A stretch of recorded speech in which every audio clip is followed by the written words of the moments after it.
강혜신의 오늘의 미국.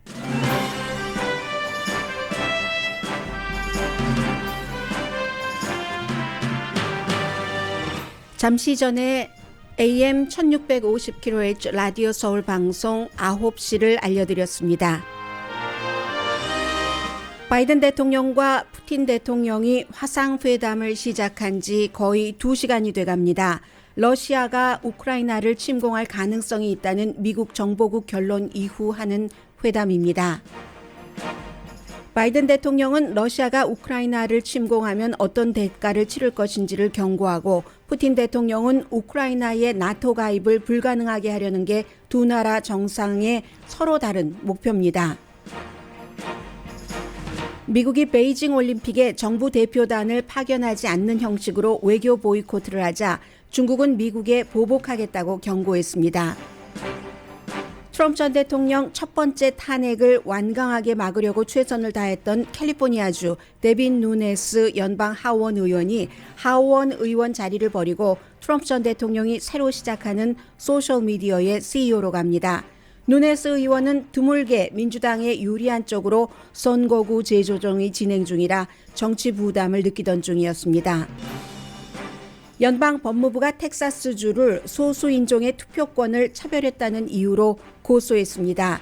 텍사스주는 인구 증가로 최근 연방 하원 의석 2개가 늘어났는데 막상 인구 증가에 기여한 라티노, 흑인, 아시안 지역 의석은 줄어들었기 때문입니다.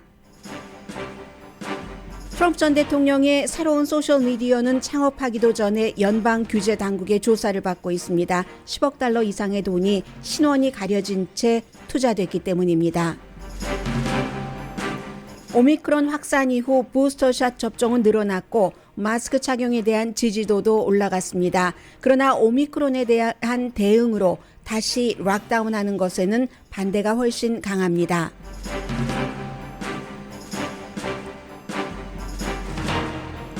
여러분 안녕하십니까? 오늘의 미국 강혜신입니다. 네, 바이든 대통령 음성 들리죠? 푸틴 대통령과의 회담입니다. 네, G20에서 또다시 만나자 이런 얘기가 잠깐 들린 것 같은데, 지금 바이든 대통령이 오늘 아침 이 화상회담에서 푸틴 대통령을 만난 것은 지금까지의 바이든 대통령이 취임하고 나서 외교 정책 가운데 가장 중요한 것이 되고, 물론 이 이전에 아프가니스탄에서의 철군이라는 결정이 있었지만요. 오늘은 정말 묘하게도 이렇게 블라디미르 푸틴 러시아 대통령과의 회담, 네, 그리고는 또 하나가 중국, 이 두 가지가 연관이 됩니다. 미국의 현재의 위치와 현재 대통령이 외교 정책을 어떻게 하고 있느냐를 보여주는 건데, 중국이 간단하니까 먼저 말씀드리고, 러시아는 조금 복잡하기도 하고, 앞으로 며칠 동안 여러분들께서 많은 매체를 통해서 이 내용을 전달 받으실 것이기 때문에 오늘의 회담 이전의 배경까지 잠시 뒤에 말씀드리겠습니다. 바이든 대통령은 지금 중국과 러시아를 이를테면 협력하는 관계이기도 하고, 또 미국의 적으로도 규정을 하고, 러시아는 분명히 테크니컬리 미국의 적이기도 합니다. 중국도 부분적으로 마찬가지고요. 예고했었던 대로 먼저 중국 문제인데, 중국과 러시아에 대해서 미국은 카드를 갖고 있습니다. 중국에 대해서는 대만, 인권, 러시아에 대해서는 우크라이나인데, 먼저 중국은 베이징 올림픽에 팀 USA 선수단은 보내지만 대통령은 당연히 안 가고요. 국가대표를 보내지 않는다고 하자 베이징 중국 쪽으로서는 화가 날 수밖에 없죠. 이 정도밖에 우리를 취급 못해 하면서 당장 정치적으로 모든 것을 조정하다니 라고 얘기를 하고, 미국이 국가대표를 보내지 않는다는 것은 홍콩 그리고 위구르족 탄압 등의 인권 문제를 얘기를 하고 있습니다. 그러자 이제 중국, 여러 번 전해드렸으니까요. 중국의 반응이 중요한데, 정말 졸렬하다. 미국은 졸렬하다. 정치 게임 그만해라 하면서 이제 미국에 보복을 하겠다고 했는데, 이 보복이 어떤 계통이 될지는 모릅니다. 그러나 미국의 많은 테크놀로지 회사라든가 영화사라든가 어떤 때 보면은 중국에 쩔쩔매고 있잖아요. 중국이 예뻐서 그러는 게 아니라 그 인구 때문에, 중국이 팔아주는 것 때문에 maybe 영화 금지 조치 같은 것을 중국 정부로는 마음대로 할 수 있죠. 그래서 그 부분은 그렇게 봐야지 되고, 미국이 베이징 올림픽에 국가 대표단을 보내지 않는다 하니까 지금 뭐 영국이라든가 호주도 고려하고 있고요. 한국도 좀 난감할 겁니다. 뉴질랜드는 장관급을 보내지 않겠다고 얘기를 하면서 사실은 더 중요한 이유는 뭐 인권 문제라기보다는요. 저희가 코비드 때문에요. 그래서 안전 문제입니다. 이런 정도로 얘기하는 나라도 있고요. 뭐 리투아니아도 대통령이나 장관이 안 간다고 발표를 했습니다. 이런 식으로 중국이 아시아에서 힘을 확대해 가면서 이런 것을 저지하기 위한 여러 가지 방안으로 우리가 또 대만도 만약에 중국이 침공할 경우에는 하나의 중국이라는 정책을 지지한다고 하면서도 대만 침공을 미국은 가만히 있지 않겠다. 대만을 방어를 하는데 도움을 주겠다라고 얘기를 합니다. 똑같은 것이 오늘 이제 회담이 끝났는데 미국 매체도요. 저도 BBC 방송을 이 방송하기 전에 보고 들어왔고 러시아 방송을 통해서 미국의 많은 케이블 텔레비전도 보도를 합니다. 러시아 매체가 이 문제는 미국보다 지금 보도가 조금 빠르고 있습니다. 그래서 예정했었던 대로 뭐 바이든 대통령과 푸틴 대통령이 지금 화상회담을 하는데 6월 달에 스위스의 제네바에서 만났었죠. 2시간 만났는데 그때 뭐 별로 뭐 큰 성과가 없었고 지금도 보니까 거의 만약에 완전히 끝났다면은 홀드 하는 것 보니까 끝났네요. 이제 했으니까 지난번 그 제네바 회담과 거의 비슷한 로스앤젤레스 시간으로 아침 7시 7분에 회담이 시작됐습니다. 처음에 나오는 뭐 그런 그 화면 보니까 아주 뭐 괜찮아 보였고요. 서로 따뜻하게 그렇게 보였고 그 푸틴 대통령은 삐딱한 자세로 앉아 있는데 그게 이제 소치였다고 하고요. 해서 이 전화 통화를 해서 바이든 대통령은 우크라이나를 만약에 러시아가 지금 침공을 한다면 어떤 대가를 치르느냐 내용이 구체적으로 다 나오진 않았지만 설정이 된 것이기 때문에 거의 아마 그 언론에서 이미 나온 것이 맞을 것 같습니다. 전보다도 강한 대가를 치르겠다. 2014년 크림반도를 합병한 것, 크림반도 합병에 대해서도 한국 뉴스를 보면은 사실에서 조금 벗어난 것을 보도하는 그런 그 진보 매체도 있습니다. 그래서 잠시 뒤에 그 부분은 말씀을 드리겠고요.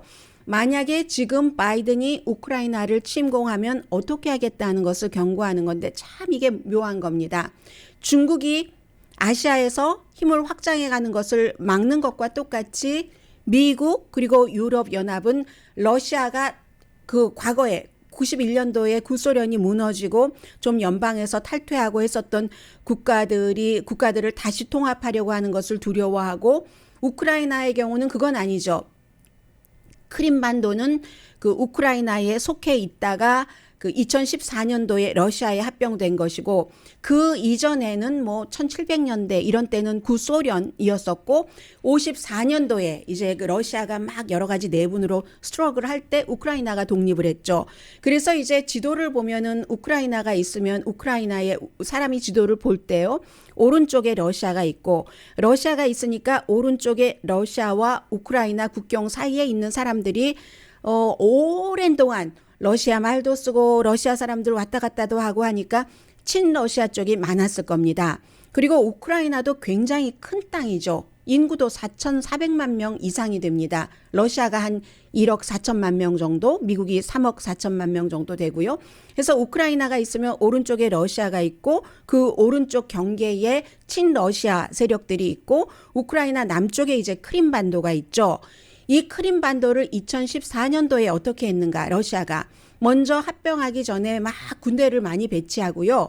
그때 저도 여러분들께 보도를 해드렸습니다. 바이든 대통령 때였었는데 군대가 보이는 거예요. 어떤 경우에는 뭐 러시아라는 것이 확인이 되는 것이 보이는데도 블라디미르 푸틴이라는 남자는 누가 봐도 러시아군인데 우리는 거기에 군인을 파병한 적이 없다고 거짓말했죠. 아주 딱 잘라서 거짓말을 하고 이제 그쪽에 무슨 뭐 의회에도 들어가고 국회에도 들어가고 이런 형태로 하고 그 전에 이제 어차피 친러시아 성향의 정치인들도 있고 그 당시에 그 우크라이나의 대통령이 쫓겨났죠. 쫓겨나서 막 러시아로 피신하고 막 러시아에서 밤에 이 사람을 어떻게 이용해서 과거에 우리였던 그 우크라이나를 다시 합병을 하는가 이런 것을 막 모사를 해보고 거짓말을 퍼뜨리고 우크라이나 내부를 막 교란시키고 이런 형태로 해서 일단 짓밟아 놓고 나서 2014년도에 군을 배치를 하고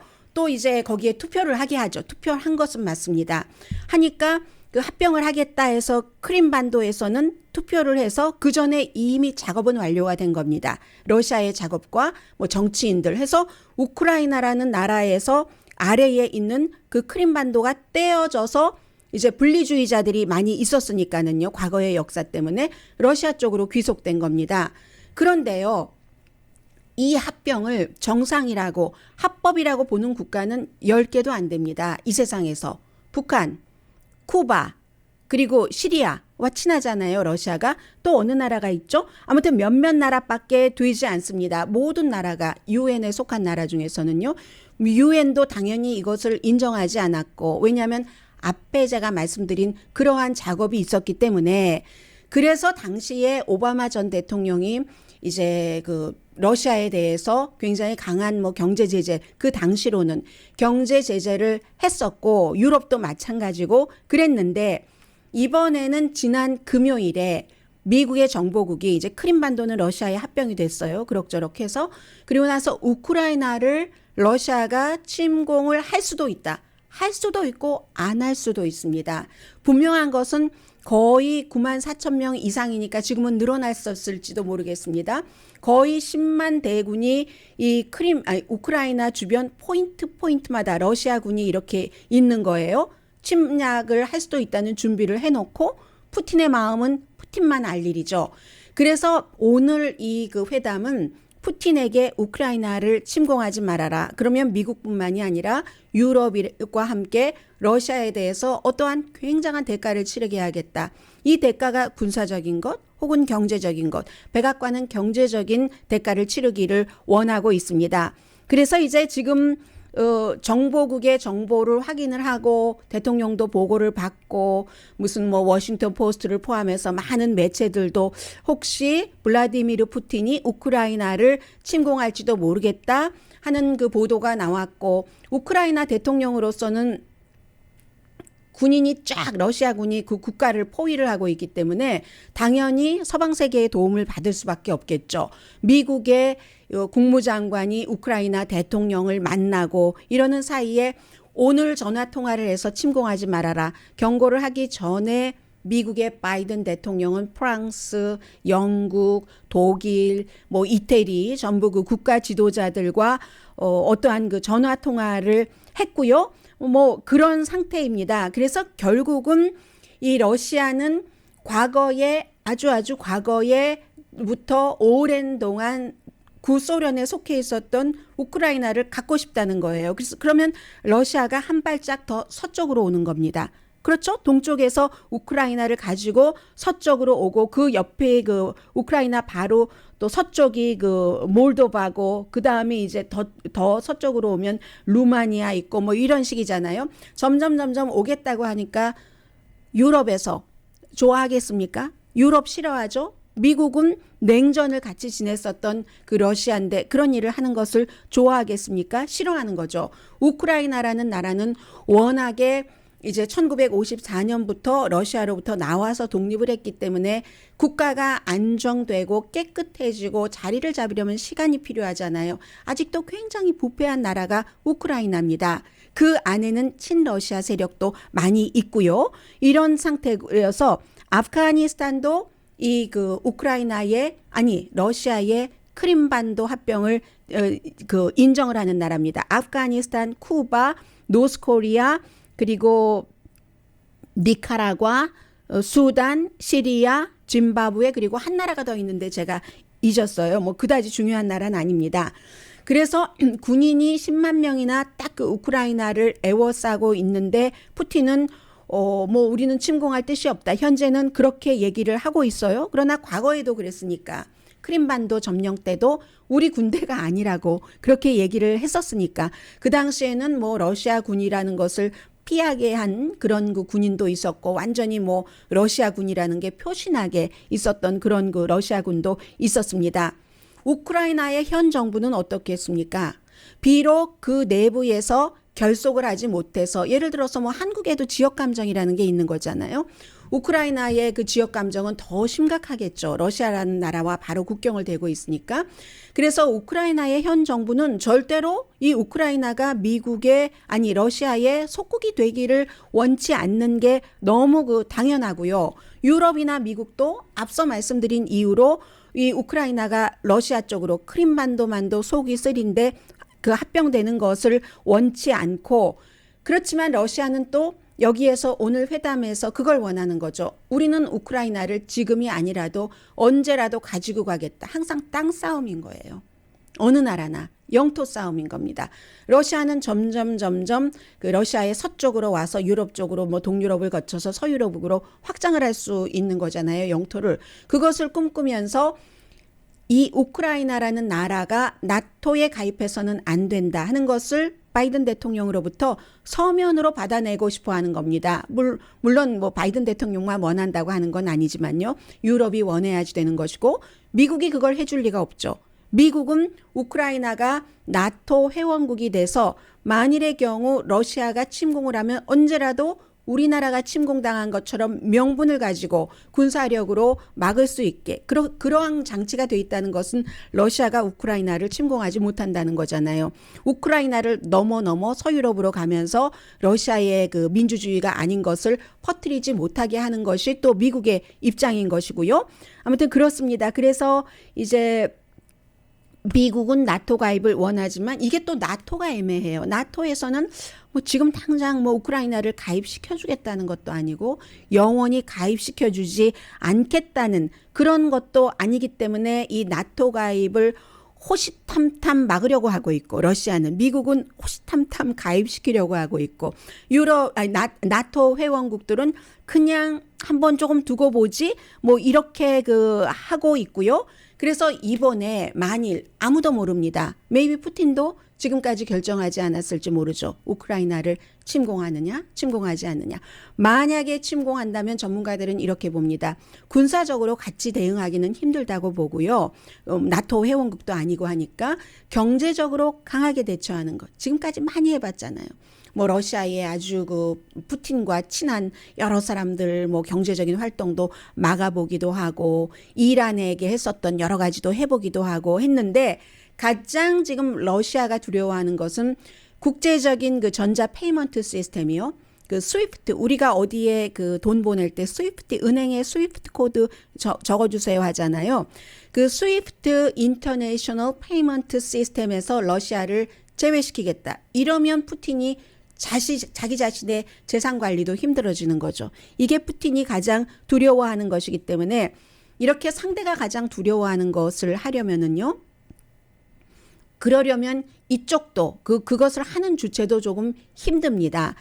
그리고 마지막 무기이기 때문에 마지막까지 남겨둬야지 되는 것이고 그럼 어떤 더 강한 경제 제재가 있을까 하는데 미국으로서는 딜레마죠. 러시아가 그 유럽과 그 서유럽과도 가깝기 때문에 여러 가지 에너지 협약 같은 거 독일과도 하고 하잖아요. 그렇기 때문에 러시아를 경제적으로 확 조여놓으면은 미국의 동맹국들도 힘들어질 수 있기 때문에 상대를 고통을 주면 나도 고통이 오죠. 어느 형태든 언젠가는. 그런 것이 없이 하려면 어떻게 하면 좋나 하다가 이 스위프트를 해볼까 하는데 이것은 마지막 무기니까 어떻게 쓸지 쓰지 않을지 아무튼 모르겠습니다. 그래서 현재 미국이 그 크림반도를 러시아가 합병하고 난 뒤에 러시아에 대한 제재를 하지만 이란에 대한 제재하는 건 많죠. 그것을 10에서 이란은 10으로 본다면은 그러면 러시아에 대한 경제 제재는 한 12 그 최고라고 할 때 2에서 3 정도 이 정도로 보는 겁니다. 그래서 이제 어떠한 것이 나오는가 여기서 뭐 정말로 러시아가 뭐 우크라이나를 침공하고 들어갈지 안 들어갈지 아무것도 모르는 상태에서 가장 그 최악의 시나리오를 사람들이 생각할 때는 푸틴이 강하게 정말 may or may not 침공할 수도 있다는 것을 전제로 해서 하는 거죠. 그럼 지금 우크라이나 쪽에 거의 10만 대군이 있다고 하니까 러시아가 이 10만이면은요. 인구 4,400만 명인 우크라이나에서 한 10만 명 대군을 쫙 그 국경의 포인트마다 뒀다고 하면은 그 이성계의 그 위화도 해군 때 5만이 조금 넘었었잖아요. 말하자면 큰일이 일어날 수도 있다는 것을 말씀드리고 싶은 겁니다. 그때 그 명나라를 치러가다가 위화도에서 회군에서 결국은 고려가 끝나고 조선의 시초가 되는데 그만큼의 일이 그 오랜 세월이 흘러서 지금 만약에 러시아가 우크라이나를 침공한다면 세계사에 있어서 그 정도의 변화가 올 수 있고 그렇게 될 경우 러시아의 인구는 1억 4천만 명에서 거의 2억만 명 정도가 되기 때문에 미국은 이제 체제가 다른 정치 시스템도 다르고 그러한 그 국가에 더 강한 적을 만드는 것이 되고 유럽에서도 마찬가지고 그것을 막기 위한 회담이었는데 회담 결과는 아직 안 나오고 있네요.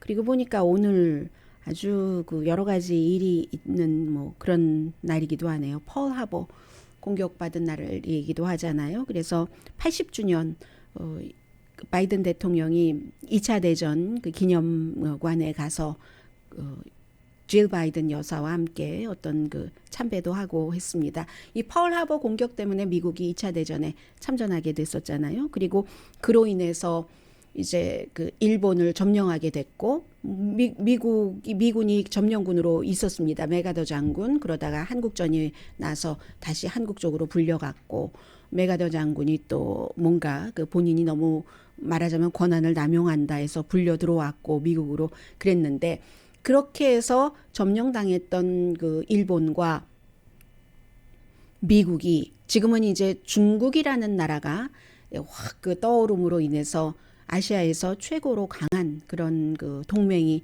됐습니다. 중국이 공산화가 되고 일본이 공산화가 되지 않고 이런 것에 대한 예측도 굉장히 달랐었고요.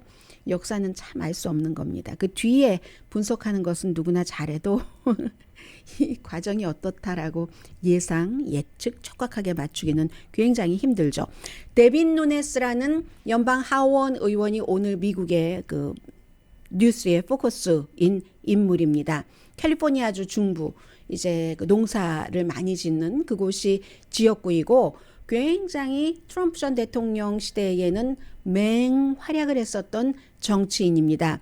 이분이 2014년부터 이제 의정 활동을 했으니까 2003년에 당선되고 48살밖에 아직 안 됐고요. 2년 임기니까 여러 번 했죠. 그런데 트럼프 전 대통령을 너무너무 강하게 지지하면서 당시에 공화당이 다수당이었을 때 하원에서 정보위원장이었으니까 얼마나 막강합니까? 정보위원장으로서 하원에서 첫 번째 탄핵 재판이 됐었을 때 이게 그 탄핵시키지 않으려고 굉장히 노력을 많이 했었죠. 어떤 때는 뭐 트위터에 어떤 어카운트까지 고소하고 그 일 아직 풀리지 않고 그럴 정도인데 이 사람이 지금 그 이달 말로 하원 의원 자리를 물러나서 트럼프 전 대통령이 지금 새로 시작한다는 트루스 소셜이든가요? 그런 이 소셜 미디어의 CEO로 간다고 발표를 했습니다. 이게 본인이 먼저 발표를 한 게 아니라 나를 뽑아준 지역구 주민들에게 먼저 발표를 한 게 아니라 트럼프 이 소셜 미디어 회사에서 먼저 발표를 하고 나니까 몇 시간 뒤에 본인이 발표를 했습니다. 트럼프 전 대통령의 방패막이었는데 이제는 트럼프 전 대통령의 메가폰이 되겠다는 이제 그런 것이고요. 해서 이 회사에 전에 했던 일과 똑같은 일을 하는 거죠. 빅테크 회사를 공격하고 메인스트림 미디어를 공격하고 5년 동안 의회에서 했었던 일을 보다 자유롭게 이 민간 회사의 CEO로서 하겠다는 건데 왜 아주 그 막강하고 다시 또 공화당이 연방 하원에서 다수당이 된다면 이 사람 아주 중요한 자리 소위원회 의장 자리를 딱 맡아놓고 있거든요. 그런데 왜 저길 가는가라고 생각하실 수도 있는데 그것이 맞을 수도 있고 또 트럼프 전 대통령이 하는 소셜미디어 그 회사가 굉장히 커질 것이라고 예상할 수도 있고 그러나 그것보다도 지금 미국 전국에서 게리맨더링 또 선거구 재조정 오늘 LA 그 한인타운은 하나의 뭐 특별한 일이 없으면 하나의 선거구로 되겠죠. 이런 일은 아주 기쁜 일이고 대부분의 지역에서 굉장히 공화당에게 좋게 선거구가 재조정되고 있습니다. 그건 이제 공화당도 웃으면서 인정을 하는 거거든요. 특히 이제 오렌지 카운티의 영킴 연방 하원 의원 그쪽 지역도 지금 공화당에 좀 유리하게 그렇게 돼 있고 하는데 데빈 누네스 지역은 여기가 아주 묘하게 다른 많은 것을 이제 공화당에서 계산을 해봤겠죠. 민주당 쪽으로 유리하게 되니까 민주당은 좋아하죠. 데빈 누네스 나간다고 하니까. 그동안 그렇지 않아도 데빈 누네스를 없애버리려고 얼마나 돈을 많이 모으고 했는지 모릅니다. 데빈 누네스 자체가 이게 나한테 유리하지 않을 수도 있다. 그 민주당의 전폭적인 후보 지지와 지역구의 그 재조정 때문에 최종적인 것은 1월 달에 발표가 되거든요. 캘리포니아주 그쪽 지역의 선거구 재조정 결과. 아마 그래서 갈지도 모르겠다. 선거 자금도 지금 많이 모아놨어요. 그래서 이제 그런 일이 있을지도 모르는데 위험 부담이 나올지도 모릅니다. 왜냐하면 지금 트럼프 전 대통령의 트럼프 미디어 앤 테크놀로지 그룹과 디지털 월드 애퀴지션이라는 회사가 합병을 했는데요. 이 디지털 월드라는 회사가 2020년도에 만들어졌는데 주로 이제 뭐 어떤 그 회사를 합병하거나 이러는 회사인데 블랭크 책을 받습니다. 돈도 엄청 많이 기부를 받고 이 트럼프 전 대통령 이렇게 합병을 함으로 인해서 트럼프 전 대통령이 또 얘기를 했잖아요. 뭐 10만 달러 이상이 새로운 소셜 미디어를 하는데 거쳤다 하는데 이렇게 되고 나니까 그러면 이름 누가 얼마를 기부했다. 이게 마치 무슨 정치 기부하는 것처럼 에스펙처럼 이렇게 막 이름도 밝히지 않고 기부를 하고 어디에 신고하는데 신고하는 것을 보면은 first name과 last name의 이니셜만 있어서 링크드인에서 찾아봐도 이 사람들이 누가 여기에 이만큼 돈을 냈나 하는 것을 전혀 알 수가 없답니다. 그러니까 이제 뭐 증권 뭐 규제위원회 같은 데서는 무슨 목적으로 이 회사를 하는 거지 하고 조사를 뭐 들어가는 것이 당연하고요. 그래서 이 누네스 이전에는 이런 회사에 어떤 사람이 지금 같이 일하고 있는가가 딱 한 사람, 뭐 잘 알려지지 않는 한 사람 정도만 지금 그 드러 나왔을 그런 정도고요. 이게 억만장자들의 대대적인 투자가 없이는 불가능한 일이 되고 있는데 지금 트럼프 측에서는 2026년이 되면은 구독자가 4천만 명이 된다. 그러면 지금 CBS의 비아컴의 그 서브스크라이버랑 뭐 똑같다는 겁니다. 그리고 2026년도에 매출을 36억 달러 나오게 하겠다. 이건 트위터의 현재 매출과 똑같다는 거예요.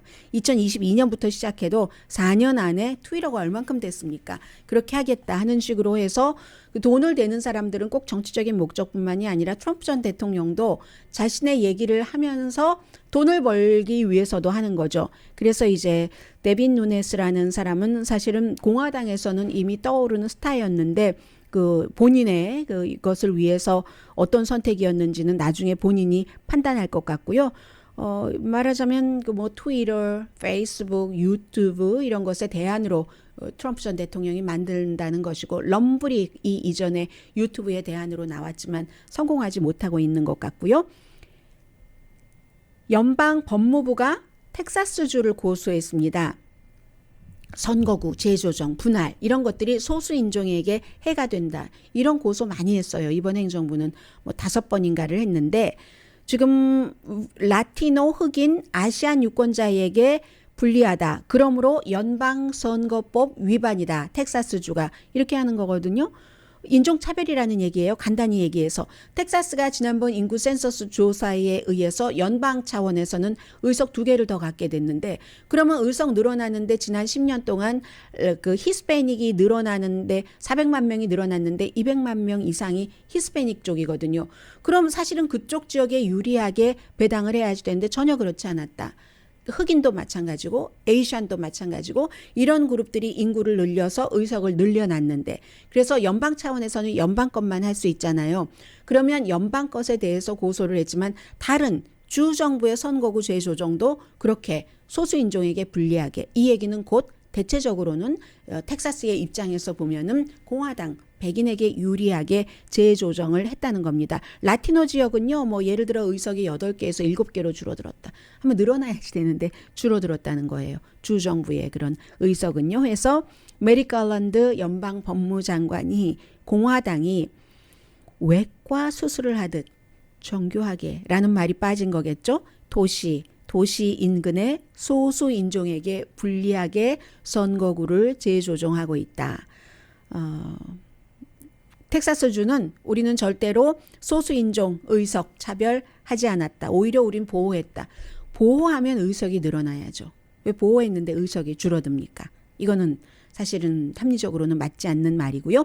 텍사스의 주지사 대변인이 이제 이렇게 얘기하는 거예요. 우리가 소수 인종을 얼마나 그 정치권 신장에 있어서 보호를 하는데, 보호를 하기도 하죠. 보호를 한다는 게 개인은 보호를 하죠.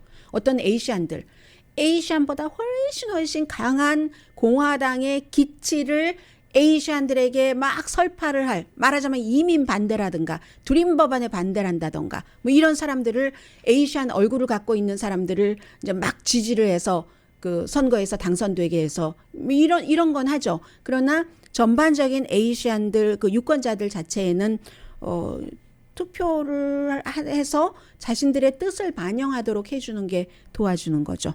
그래서 비토 오로케라고 키 크고 지난번에 그 예비 선거에 나왔었던 텍사스주의 전 그 하원 의원이 있었잖아요. 내년에 주지사 선거에 도전을 하는데 뭐라고 얘기를 하냐면, 텍사스의 리더들은 게리맨더링, 이 선거로 자신들의 유권자를 선택을 해서 누가 나에게 뽑을까, 이런 식으로 이제 그 지역구를, 선거구를 나눈다는 거예요. 그래서 선거를 치를 것이다 내년에, 이런 얘기를 지금 하고 있습니다. 아무튼 지금 이런 부분이고요. 잠시 뒤에는 경제 뉴스를 조금 모아서 브리핑 해드리겠습니다.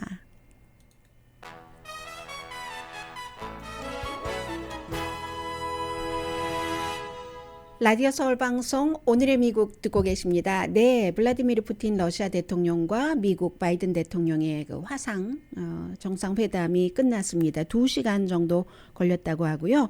여기서 이제 그 미국의 대통령은 푸틴 대통령에게 우크라이나의 주권 이런 것을 보장하라, 말하자면 중국에 대해서 대만 얘기하는 것과 똑같은 방식으로 했고, 푸틴 대통령은 우크라이나의 미국과의 관계, 또 서유럽과의 관계 자체가 러시아의 위협이다, 뭐 이런 얘기를 한 것 같고요. 그리고 미국은 뭐 거기에 뭐 군대를 보낸다던가 이런 얘기를 한 것 같지는 않습니다. 말씀드린 대로 미국은 경제적인, 만약에 무슨 사태가 벌어지자면 경제적인 제재를 하기를 원하고요. 또 유럽 땅에서 전쟁이 일어나는 것도 미국이 원치 않습니다.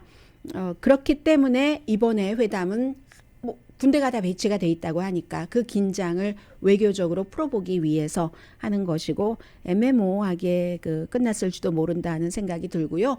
오늘이 며칠입니까? 오늘이 12월 7일인데 12월 9일과 10일 미국은 이제 민주주의 정상회담이라는 것을 열죠. 굉장히 많은 나라들을 초대를 해서 역시 화상으로 이제 그런 부분에서 또 러시아가 어떤 뭐 소외감을 느낄 수도 있겠고요. 자, 이 중요한 경제적인 뉴스를 좀 말씀드리자면은, 요즘 다른 뉴스들이 막 나오다 보니까 깜빡 잊고 있었던 것이 있습니다. Build Back Better Bill. 미국 사회복지 지출안, 기후변화 지출안 어디 갔죠? 지금 통과되지 못하고 있습니다. 12월 중순쯤에는 통과됐으면 좋겠다고 그 일을 진행하는 사람들이 희망을 하고 있었는데, 지금 뭐 민주당 측에서 후원을 하지 않는 그런 그 의원들이, 몇몇 의원들이 있고, 상원에서도 이게 뭐 그냥 전체 투표만 하면 되는 게 아니라 소위원회에서 한 뭐 12개 정도는 걸려 있는데, 그 가운데 4개 소위원회가 아직 뭐 최종적인 그 마무리 작업을 하지 못했답니다. 그런데 어제 전해드린 것처럼 지금 그 오랜 동안 38년 동안이나 상원 의원을 지냈던 밥돌 그 전 의원이 사망을 했기 때문에 아마 이번 주말쯤이 되면은 의사당에서 그에 대한 뭐 추도식, 장례식 같은 것을 하지 않겠어요? 미리 다 98세로 폐암으로 숨지셨기 때문에 어느 정도는 의사당에서도 준비를 했을 테고, 그럼 그런 문제가 있으면 여러 가지 안건을 처리하려고 했었던 것이 조금 미뤄질 수가 있잖아요. 그리고 또 이번 주에 대통령의 뭐 여러 가지 뭐 방어, 국가 방어와 연관해서 어떤 임무를 인준해야 되는 작업도 있거든요. 해서 이게 Build Back Better Bill이 될 수 있을까? 뭐 이런 12월 달 내에 뭐 이런 지금 우려들도 조금 하고 있고요. 그리고 항구 물건은 아직도 크리스마스 전에 공급망 때문에 좀 어려울 것이다 라고 생각했었던 것은 확실하게 풀리지는 않을 것으로 보입니다. 지난주에 조금 변화가 돼서 롱비치와 그 LA 항구에서 40마일 이내에 이렇게 둥둥둥둥 떠다니면서 언제 육지로 가서 이 짐이 내려지나 하던 그런 그 선박들이 86척에서 35척으로 줄어들긴 했습니다. 그런데 뭐 또 밀려오는 그 선박들이 있고 하잖아요. 그렇기 때문에 이게 완전히 뭐 그 크리스마스 전에 해소되리라고 보지는 않고, 그렇게 되는 경우 어떤 경우는 또 물건이 미처 내려지지 못하니까 어떤 회사는 이제 후회하는 거죠. 내가 과잉 주문을 했어. 또 할러데이가 지나고 나면은 바비 인형 같은 것도 얼마나 비싸요. 몇백 달러 하던데요. 그 인형이 몇백 달러 하는 그런 인형 같은 것을 그 할러데이가 끝나면 몇백 달러에 팔 수 있겠습니까? 이 파는 측에서는 당연히 세일을 해야지 되죠. 그럼 손해를 보게 될 테고, 그 여러 가지 여파도 있을 것 같고요. 또 하나는 크리스 쿠모, CNN 방송에 유명한, 며칠 전까지 가장 유명했었던 앵커였는데 형 때문에 라고 하다가 나중에 알고 보니까 크리스 쿠모 자신도 어떤 뭐 여성이 뭐 성추행, 뭐 구체적인 내용은 안 나왔습니다. 등등을 CNN에 변호사를 통해서 알렸고, 그리고 나서 일단 프로그램을 정지시켰다가 하루 만에 해고시켰잖아요. 그리고 나서 이 크리스 쿠모 자신이 XM 그 시리어스 라디오에서 본인의 그 라디오 쇼를 하고 있었거든요. 텔레비전에 나올 때 늘 타이 메고 아주 그냥 단정하게 남자도 막 다 차려입고 했는데, 이 XM 라디오에서는 그렇진 않았거든요. 편안하게 뭐 반팔 셔츠도 입고 했는데, 그 XM 라디오도 뭐 XM 라디오 측에서 내린 것은 아니고 본인이 일단 발표하기로는 본인이 일단 그 시리어스 XM 라디오 쇼도 내린다.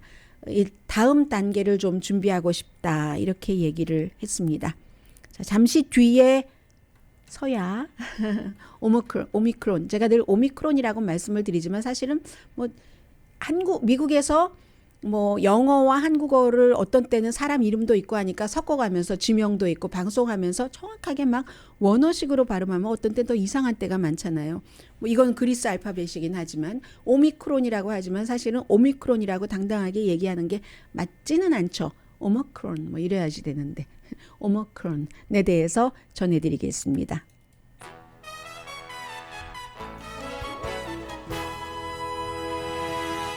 라디오 서울 방송 오늘의 미국 듣고 계십니다. 이 오미크론 이제 처음에 확 나왔을 때 사람들이 맞아야지 하고 부스터샷 맞으시는 분들도 굉장히 많고요. 지금 뭐 확산은 빠르게 되고 현재로서는 증상은 델타보다는 약하다라고 얘기를 하고 있습니다만 이게 정말 신기루가 될 가능성도 있다는 것도 여러분들 생각을 하고 계시기 바랍니다. 왜냐하면 원래 이런 그 변이 바이러스의 심각한 증상은 나오는데 몇 주일 걸리잖아요. 아직 뭐 발견된 지 얼마 되지 않으니까 이거 조금 보셔야 되고요. 오미크론 이후에 사람들이 태도도 많이 바뀌었습니다. 마스크 써야지 실내에서 이렇게 생각하는 사람들도 조금 많아져서요. 지금 그 악시오스가 조사를 1,000명을 대상으로 1,021명을 대상으로 12월 3일부터 6일까지 어제까지 조사를 했더니 실내에서는 언제나 마스크를 써야지 된다. 62%나 됐고요. 그리고 이제 실내 식당에서 음식 먹는 것은 안 해야지 되겠어. 33%. 또 가족 이외의 모임은 안 가져야지 되겠어. 28%나 됩니다. 14일 동안 내가 증상이 있으면 격리해야지 28%, 할러데이 여행 계획을 취소한다는 사람 23% 되거든요. 그리고 이 일도 웬만하면 집에서 하겠어 하는 사람이 13%나 됩니다. 그런데 변치 않는 것들도 있기는 있어요. 먼저 오늘의 미국 도와주시는 분들을 말씀드리면 뭐 마스크 쓴다 만다 하는 것도 민주당 공화당 차이는 아주 크고요. 기본적으로 락다운만은 지지하지 않습니다. 오미크론이 와도 어떤 변이 바이러스가 와도 35%만이 임시로 락다운을 지지한다. 비즈니스를 크로스하는 것을 오미크론 변이 바이러스 때문에 원치 않는 사람이 뭐 2배 정도 많은 거죠. 강희신이었습니다.